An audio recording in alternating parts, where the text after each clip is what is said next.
Big moves ahead in the big city with a massive new project announced. There's also a price tag attached for taxpayers. And there's debate about the price for moving a Confederate monument from city property. Jacksonville City Council's vice president is with us. Casey DeSantis, Florida's first lady, is fighting cancer. Donna Deegan shares her heart about her former co-worker. And the unemployment issues hit Florida hard. Well, now, so are the scams. A security expert is with us on This Week in Jacksonville. So glad you're with us today. Lots to discuss this morning concerning the city of Jacksonville. So we are joined remotely by City Council Vice President Terrence Freeman. Mr. Freeman, let's start with this $400 million project that got an easy yes vote Tuesday in City Council. It's the public-private partnership to develop at the old shipyards. $100 million plus from the city, but $300 million from Iguana Investments, a company owned by Jaguars owner Shad Khan. What are your hopes for this project, and why did it deserve the city financial backing? Well, one, I could tell you, thanks for having me, Kent, and how exciting this is. One, the project you're referring to is one that I'm proud to say that was unanimously supported by my colleagues on the council. And I believe it's because we understand that the shipyards is going to be a catalyst for downtown. When we look at right now, we're at about 7,000 households downtown. We have a goal of 10,000, and this is just yet another step in the right direction. But even more so, it's about jobs and giving every citizen in this community an opportunity for jobs, and specifically in areas that I was most concerned with when we think about our small emerging businesses. And I was a strong proponent during the local option gas tax of running these conversations in parallel. We can have this needed growth in downtown areas, but we also can have the conversation of how can we bring those who haven't always been a part of the process into the process so that we all can flourish. Yeah, Vice President Freeman, we're going to show some video of what's going on already. There's some work going on right now when it concerns downtown and maybe that area, but we know as this project gets underway, that's when the investment from the city kicks in. And Mayor Curry even this week was talking about it, saying, hey, I'm excited because this signals to the rest of the state, the rest of the region, the rest of the country even, that Jacksonville is growing and is ready for new business. Is that how you feel about it? Absolutely. We are open for business, but Ken, as a father of 4 daughters, and I am that person and that parent that truly desires for my daughters to choose Jacksonville as their home where they raise their families, work, live, and play. And in order for them to choose Jacksonville, it's going to have to offer those types of amenities that are going to be of interest to them. And I think this is yet another step in that direction that's going to make this great city the great city that I know it can be for them as well. Let's move on to another topic here. Vice President Freeman, distribution of city and federal money and grants. It's become an issue over just the past couple of weeks, really. You run a nonprofit called Read USA, Inc., which receives some money in this, but you also sounded the horn and said, hey, this should be a competitive process, which it apparently was not. Critics are calling this unfair and biased. What is council doing about it? How do you feel about this? Yeah, sometimes good ideas with good intentions just don't pan out how you hope. And if there are people in our community that feel like they haven't had a seat at the table, we as a council, we have to do better. It's true, however, that every organization that's going to receive money, they were vetted by our administration. And the administration, they're going to hold them accountable for each and every one of the taxpayer dollars that are going towards those organizations. But I do stand in support of the smaller nonprofits who do big work with limited resources. But however, in this case, it created controversy, not expected by these nonprofits, not fair to them. As a council, we must own that.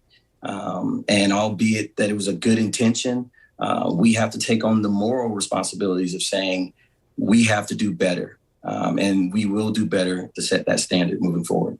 So this week, I've got a list of basically all the $4.6 million in COVID-19 relief money that went out. And it looked like, correct me if I'm wrong, but it looked like for the 19 council members, you had a sliver of that you could designate for specific nonprofits. Is that correct? Yes, that is accurate, Ken. That there was certain portions of dollars that were, we as council members were afforded to reach out to organizations that we might have been aware of through our daily service to the community, who may not have the back office support to go through the grant process and to assist them and walk them through it. But again, like I said, this created controversy. It left some folks with a feeling that they didn't have a seat at the table, and that's not right. We want everyone to be a part of the process. And as we move forward, no matter how good the intentions are, we're going to do better to make sure that there's accountability on all ends, so that these organizations, both familiar with City and those who are not familiar with City, are brought to the table, and there is a vetting process that makes sure these dollars are accounted for. So help me understand, you personally, you're speaking as CEO of one of the nonprofits here and the council vice president. That meeting 2 weeks ago, $500,000 went to the nonprofit run by council member Reggie Gaffney. Your organization and the ones led by council members Jacoby Pittman and Kevin Carrico each approved for $100,000. I know all four of you council members recused yourself from the vote on that, but is that enough to make it fair? So, and there's a process to it that was followed, and it's the process in which bills, particularly in the ones that you mentioned, will go through that council process. It'll be introduced, it'll be brought before the city, it'll go through each of our committees, and then brought forward. But listen, I understand the cast of doubt that has come throughout this process, and I am one that is on the council that is going to look forward to bringing forward solutions that will hopefully limit this level of lack of trust and this perspective of a lack of transparency. I believe, as I said earlier, these organizations, small, are doing great work on limited resources. And if there are ways that we can help introduce them to this process, even better. And so when you speak of the organizations that you mentioned earlier, these are credible organizations that have just done an amazing work, and their bodies of work and portfolios, they speak for themselves. So let me shift to one final topic in our final minute that we've got together. The issue of any remaining Confederate monuments, that's been raised recently. Mayor Curry's office saying about $1.3 million can deal with removing and preserving that statue that you're seeing here in Springfield Park. It's the monument to the women of the Confederacy. Covered right now, but activist groups really want it to go away. Vice President Freeman, what do you see on this? How do you want to handle this? Yeah, definitely another touchy subject, and I can respect the passion on all sides of the discussion. From my perspective, all of the statues have been taken down but one. But at some point, we have got to shift the narrative, and we have to start focusing on not only what we can tear down, but be more proactive in telling the history, the highs and the lows of our history, which we know brings some pain and brings some agony and brings some provocative thought.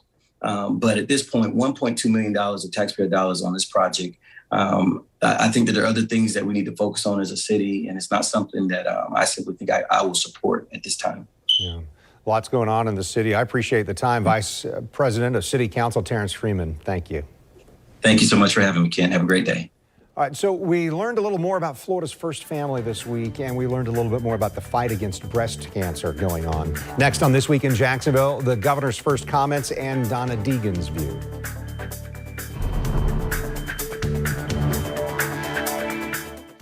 When choosing a lawyer, the choices seem unlimited. Here's what's important to know. The insurance company has unlimited money. We fight fire with fire.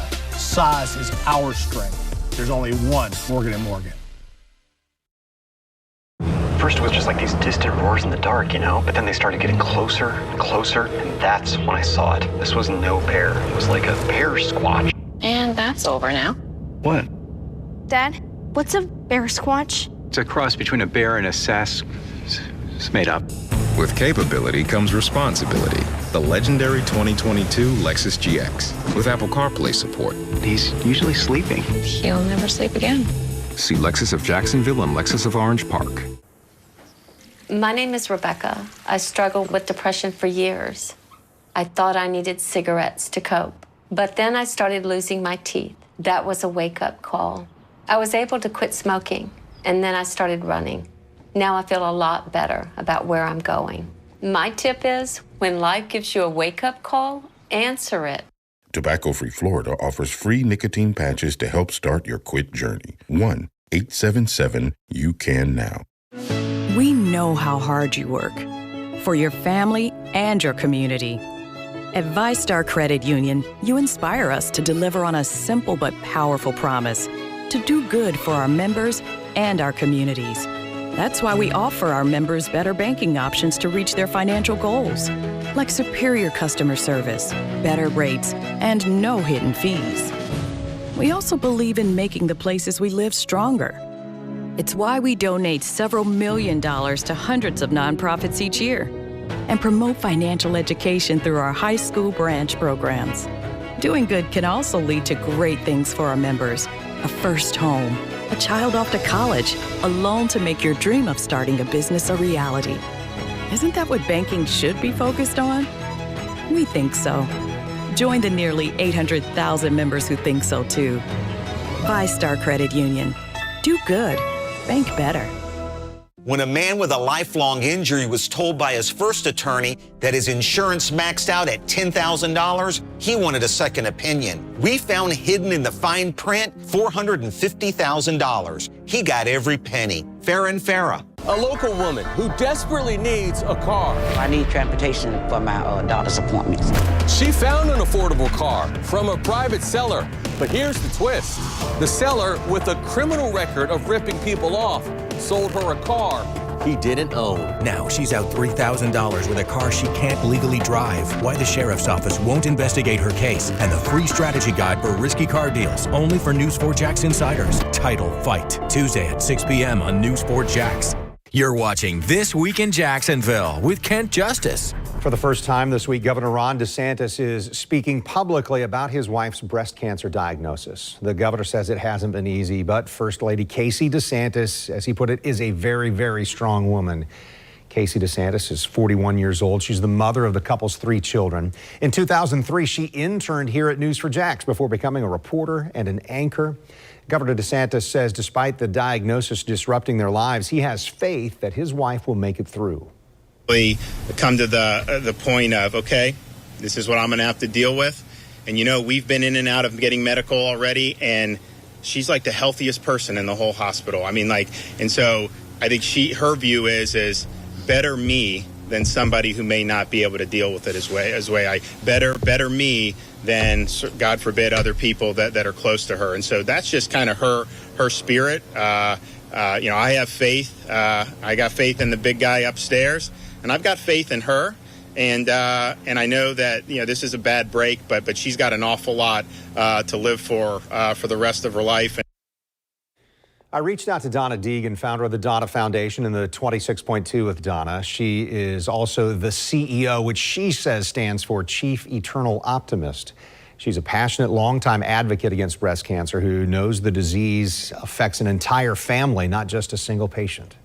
I always feel so sorry for the caregivers because it is a helpless time for them. You know, I think for those of us who are in the middle of it, you know, we're sort of drinking from a fire hose, trying to take it all in. But I think for the caregivers, there's a sincere sense of helplessness of how can I be most helpful? What can I do to be there? How do I not be, cloying and at the same time be helpful? It's tough. And I know that Tim and I have had many conversations about he wanted to appear strong and to be there. And at the same time, I think he was just as terrified. And I'm sure that's the same thing for the governor. It's a difficult thing for those that are on the other side of it. And of course, like Casey, I had very small children when I was first diagnosed. And that's another thing that is just certainly part of the equation in your mind. No matter what the prognosis is, immediately your mind goes to your children and will you be there for them? And what will they have to go through? And what will you share with them? And what should you not share with them? And there are many things surrounding the whole family dynamic when especially when a young woman like Casey is diagnosed. I was only 38 when I was first diagnosed. And so I know what that's like. It's unusual to be diagnosed that early. It's usually a diagnosis that comes in late 50s or early 60s. So it comes with a whole new set of complications. It's an additional layer when you start thinking about those young children, isn't it? Absolutely. Absolutely. Because as a mother, that's your heart, that's your soul. And all you can think about is, I don't want to leave my babies and I want to make sure they're taken care of. And you know, what you find is that they'll let you know what they need. I was so worried about what or if I would share, but they let you know. And And I think the big thing is that you just want to be present for them, and she will be. There's no question about that. But it is a very tough thing when you have little children. Your first reaction, I guess, when you heard that Casey DeSantis, who so many of us here in Jacksonville and in media know, has breast cancer. First reaction? Immediately, my heart just went out to her. It is a painful and fearful thing for anyone to hear those words, "you have cancer." And I know, as somebody who has spent a lot of time in the public eye, that can be especially traumatizing if you know that you're there and all eyes are on you. It can be a wonderful thing to have so many people that are rooting for you, but at the same time, I think it adds to that initial jolt when you first hear the news of, oh my goodness, I have to share this with everybody. Or you don't have to, but you do, pretty much. You told me that a diagnosis of breast cancer comes and it is life-altering. In what ways can it be positive? And I think in part, just the timing of this announcement when it's Breast Cancer Awareness Month. Well, I can only go from my own experience, and I'm sure every woman would tell you from her own perspective. When I was first diagnosed, I remember saying to my doctor, I don't want to be the poster child for this disease. 2 diagnoses later, after 3 diagnoses with breast cancer, that's a foregone conclusion, right? But for me, what I found was, once I opened myself up to other people and the things they wanted to share with me and how I could be helpful to them, not only did sort of turning outward to hear them and learn what they were going through help me, but it helped me not focus on myself so much. And I think that can be a very big positive when you're going through this. She's certainly in a position to be that big help for others. And you can already see she's turning this that way. It's an opportunity to really relate to people with whom before you didn't have any particular relationship with, beyond just knowing that people go through cancer. Once you become a cancer survivor, you really have a bond with other people that have gone through that disease. And the fear, the hopes, all those things that come into your mind. But I think it can be positive in so many ways. You can find a courage and a strength that you never knew that you had until you were faced with having to have it. And when I say that, I don't mean that you have to brace. I'm just, as if you heard me talk about this many times before, I think you can really come to the fact of, hey, you know what?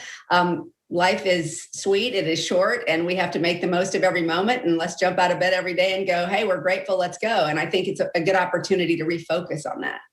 So these last many years, you've made it a priority to try and do something good out of your experience. Tell us the latest with the foundation. Everybody hears about this race every year that has your name on it. They just say the Donna.